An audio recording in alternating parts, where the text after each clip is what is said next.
G'day all you beautiful people, and can you smell it in the air? Footy is back. Oh, I am so pumped up. I hope you guys are as well.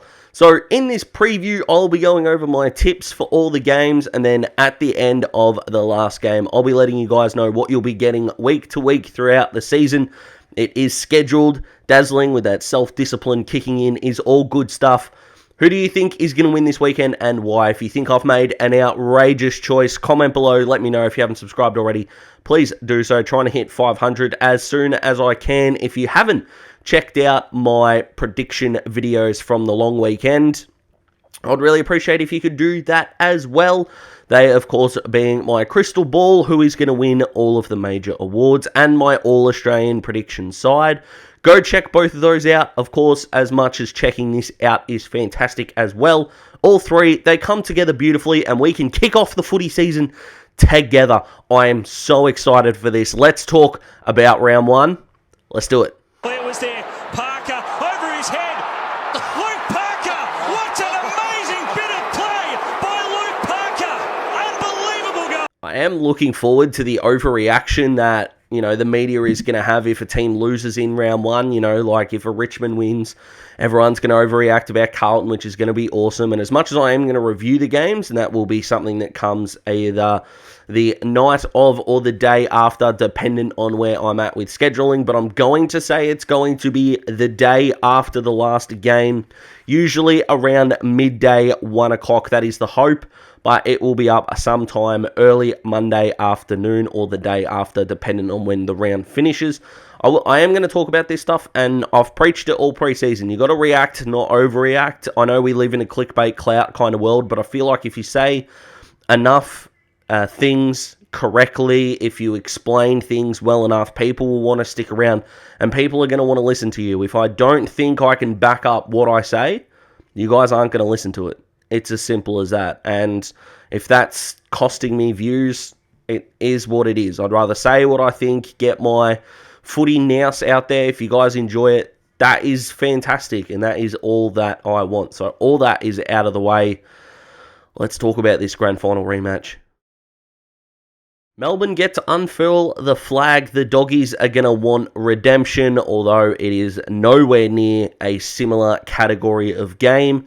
This doesn't feel like it's going to be one of those, the loser needs to win and the winner of last year's grand final wants to win. There is such a big need for Melbourne as well. They're unfurling the flag. They didn't get to play the granny at the G, as we know, so they are presenting this to their fans. That is two teams that are needing to win for very different reasons, absolutely running full pelt at each other. And I cannot wait for it. It is going to be awesome. I love the ruck battle. Tim English has looked fantastic all pre-season. We know how good Gawn is, of course. My biggest worry in this game is the Bulldogs' defense, because as much as Melbourne's midfield tore them a new one only a few months ago, the Bulldogs' inability of their defenders to defend does worry me. So while Melbourne's got the ball in their front half, I think they're going to look a bit more dangerous than the Dogs do. Although, in a weird way, you could argue the Dogs with Norton are going to be much more exciting to watch highlight reel style. We're not picking the best highlights. We are picking the winner. So I am going to go with Melbourne here. I don't think it's going to be a blowout like it was on the last day last year. But I think Melbourne are the kind of the easy choice here. And I think the Bulldogs are going to get and deserve all the credit in the world if they can topple the Ds. But I think the Ds need to win just as much as the Bulldogs do, and I think they get it done. The Carlton hype real? A Richmond on the decline, or are we going to see a contender knock over a pretender? They are literally the only two storylines that are coming out from almost anyone when talking about Carlton Richmond. And I actually feel like this game is going to go in between. I think Carlton are going to show a lot of fight. I think Richmond are going to show that they are a team not to be messed with in 2022. And in the middle of that, you've got a Richmond win by about 3 goals for me. I do like the fact Carlton are going to play Pitane, DeConning, Curnow, Harry Mackay, sorry. And Jack Silvani in his third tall hybrid kind of role that he's got that he does very well at. So I like the fact they're playing those 5 guys. They're stretching Richmond with no Grimes and no Vlosten. Big tick. That midfield looks good. Big tick. I can't back Carlton until I see them win. And if they do beat Richmond, this might be the game I overreact to in the review. It's the one that I'm thinking I might, because if Carlton do manage to knock off the Tigers, the lid is going to be well and truly off. And the game is better when Carlton win. I can't pick them until they show it to me. So I'm going to go with the Tigers on this one. It's not the greatest of matchups. St Kilda have got injuries and Collingwood have got youth, as we know. Marvel Stadium can bring about some weird stuff. It's the only game at Marvel for round 1 too, which I find kind of weird. But anyway, here we are. I don't think this is a game that I'm going to talk about a hell of a lot. I'm really interested to see how Max King goes. Of course, Jack Steele is a superstar, and I love him. It wouldn't surprise me to see the Pies knock the Saints off here with all their injuries. You know what? I'm going to change my tip. Yeah, I'm going to go Collingwood. And I think if Collingwood win, I think the Saints are done. I said react, not overreact, and I've just said that, but I'm going with it. I think if the Saints can't beat the Pies, Marvel round 1, where is the massive spike in improvement going to come from? They need to come out like a greyhound on steroids and just absolutely tear through, and they genuinely might. I've actually talked myself out of the tip I had in the in my notes. So, but I'm actually going to go with Collingwood. Wow. There you go. Where are they going to kick their goals from? They can share it around. I'm still going with the Pies. I think De Goey will play forward more than he will midfield, because the Saints midfield doesn't induce a lot of excitement. So, yeah, I'm actually going to go with the Pies. There you go. Essendon's forward line is pretty depleted at the moment, but geez, the Cats have looked slow this preseason. But it's one of those, again, I have to see it to believe it, except it isn't seeing Essendon to believe them. It's watching Geelong lose will make me believe that they are in serious trouble, but I can't predict it. I need to see it. So I'm going to go with the Cats in this one. Fingers crossed Tommy Stewart does get up. I think the Cats will do okay without him. I hope Sam De Koning goes to Peter Wright. I really do. It's a matchup that's not really being talked about, but I'd love to see it. Not in any sort of Supercoach context. This is purely footy. That's all the chat that's happening here. Nothing else. No outside factors. Sam, I think, is 202 centimetres. We obviously know how tall 2 metre Peter is. It's in the nickname. I'd love to see that, but I think the Cats have got too much experience. I think they get over the Dons but if the Dons can exploit the Cats and get a quick ball movement going, with a fit forward line, I think they'd smack them. Without a fit forward line, I just can't see who's going to kick all their goals. So the Cats, Hawkins, Cameron, that makes a massive difference. I think Danger is looking okay. You got Guthrie in there, of course. So the Cats just for me. Battle of the Bridge. What a game this is going to be. This is genuinely really difficult for me to pick, because how many people are judging Buddy's 1,000 goals on if the Swans are going to win or not?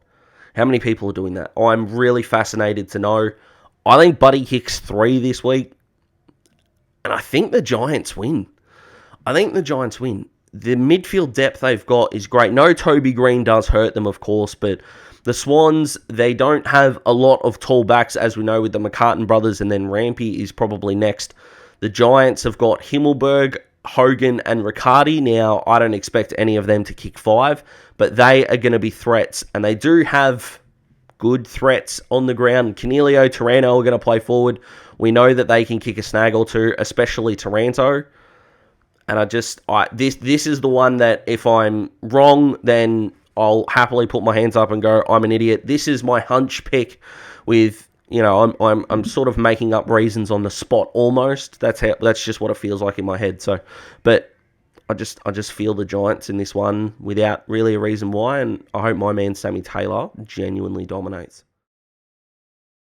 Game of the round, this one, and remember last year in round 1, Brisbane had the home Gabba game. Everyone was expecting them to roll the Swannies, and they came out and smacked them.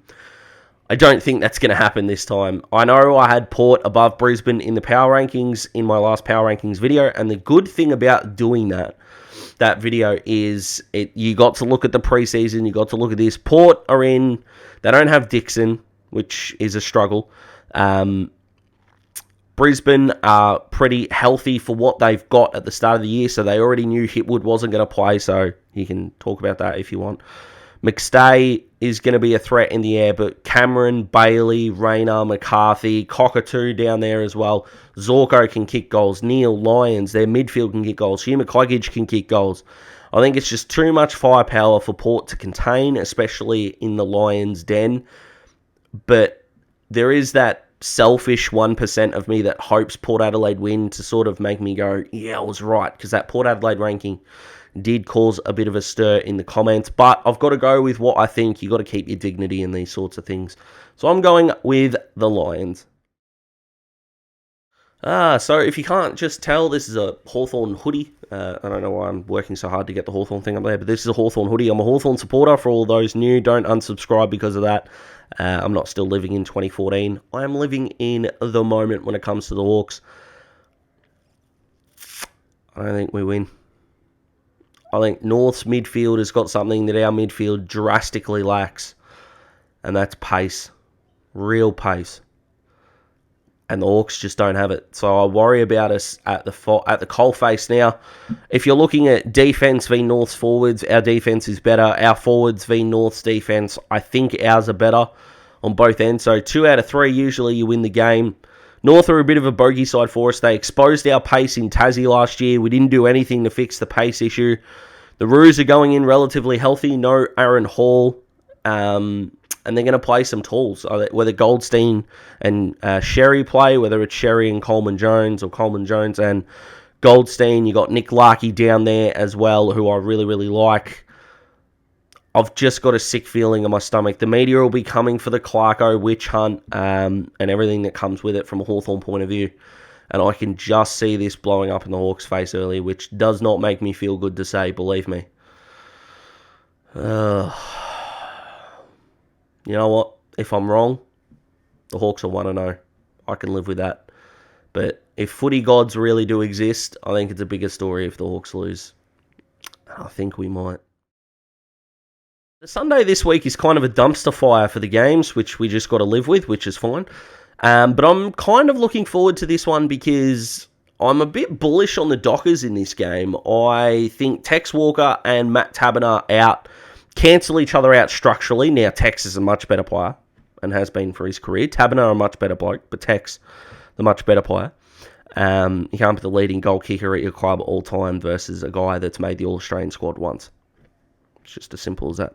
So if they cancel each other out structurally, with no Rory Laird, Freo have got the better midfield. I like the way Freo are building their back line. I do struggle with their forward line. The Dockers, as we know, Rory Lobb is just not a full forward, and I'm looking forward to seeing Josh Tracy this year. But with guys like Walters, Switkowski, Crowden, even though he's been playing on a wing, can also snag a goal or two. Sam Sturt. So I think they've got the firepower to get over the Crows, the Dockers. So I think they go on the road, have a really good win first up. Freo's first 2 months, I think, or 6 or 7 games, are just beautiful. That we could genuinely see Freo being 5-1 or 5-2 after 7 games and entrenched in that top 4. And I've been talking about them all pre-season. So for those that are going to jump on when they start the year really well, up yours. I was there first. That's what you got to do in the pre-season. But it's the Dockers in this one for me. I really hope Stuart Dew is standing in front of his players going, no, we're the better team. You're expected to win, and if you don't, there are going to be dire consequences for some senior blokes in this side. West Coast have got about 26 blokes to choose from. They get one more injury, they're going to have to get Dean Kemp out of retirement. Like, this is how dire they're going. It's simply extraordinary what's going on there. Nick Naitanui is fine. He doesn't have COVID, according to Ryan Daniels, which is good news for my draft team. But I said I wouldn't talk about Supercoach. I'm sorry. But Nick Naitanui is expected to play, but he's not tapping to much. Jack Redden, Andrew Gaff. Well, Gaff's a very fine player. Redden's been a very fine servant of the Eagles since crossing over. But they've got some debutantes coming into this game. Team lists aren't out at the time of recording. But we can expect there's going to be some youth there. Gold Coast are the better team. They played with pace all pre-season. They knocked off 2 top 4 sides in their 2 pracky games, which is all you can ask for. I know the 2 top 4 sides weren't exactly jumping out of their chair out of first gear, but Gold Coast, for the first time in a long time, are looking at a side going, we know we're better than you, and it's time for them to prove it. Ben King or no Ben King, it's time for them to prove it. If they drop this game, Stewie Jew's on the chopping block. I think it's that simple, and Gold Coast always play better in the first 6 weeks than they do the end of the year. Put those ingredients together, Gold Coast should win the game. So that's all 9 games done, guys. And just quickly, because I know the video has gone for a little bit here, I just want to let you know that, of course, we've got the review coming as well. But also in that review, I will be sharing with you my rolling Brownlow medal leaderboard. I developed a Brownlow predictor algorithm back in 2019. It's something that I'm really proud of. I'm going to put the results up in just a tick, but I'm not telling you guys that this is perfect, and anyone trying to sell you any kind of predictor and claiming that it's 100% correct is a scam. I know I don't really need to say that, but I'm going to. But you look at, like, betting companies have got all these betting predictors. Like, Sportsbet didn't have Ollie Wines getting 20 votes. I mean, come on. They're doing this so you hope you lose. I'm a footy fan. I hope we all win. So follow along with that as well. That's going to be a lot of fun. There are going to be Supercoach Weekly updates as well. And then, of course, the round previews. And hopefully, sort of every 1 or 2 weeks, I might get like a deep dive. Things that have been happening or trends that I really want to talk about separately might be coming as well. And, of course, we've got the monthly power rankings in which I'll be doing my top 8, the real top 8 best teams in the competition and where they lie. With an improper fixture, I feel like it is a better way to look at the ladder. Hope you guys are fantastic. Footy is back tonight. To say I am excited is an understatement. I hope you are too. I hope your team goes well. I hope you do well. I'll see you in a few days. Enjoy your weekend, guys. Goodbye.